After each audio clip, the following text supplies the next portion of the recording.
Bismillahirrahmanirrahim. Assalamualaikum warahmatullahi wabarakatuh. Sampurasun. Puji sareng syukur hayeuna panjatkeun ka hadirat Allah Subhanahu wa taala ku sabab rahmat jeung karunia-Na urang tiasa kempal dina ieu pertempatan. Salawat sareng salam hayeuna nuturkeun ka Kanjeng Nabi Muhammad sallallahu alaihi wasallam nu mana parantos mawa umatna ti zaman onta dugikeun ka zaman Toyota. Sarta acan abdi ngadugikeun materina, abdi bade mihaturkeun hormat pikeun Bapak Ahmad Saleh Esrum nu tos wasihan abdi sakedik waktos kanggo nyarios di payungan sadayana. Upami ayeuna abdi bade nyarios judul Idul Adha.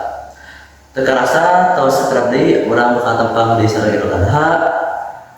Naon eta Idul Adha? Idul Adha nyaeta lebaran kurban.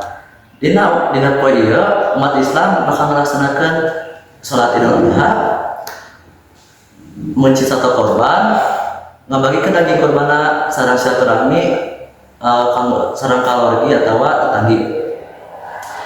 Satu acara poe ieu aya nu namina poe Arafah. Dina poe Arafah ieu urang disunahkeun kanggo puasa 3 dinten. Ku sabab naon? Ku sabab tos dianjurkeun ku Kanjeng Nabi Muhammad sallallahu alaihi wasallam.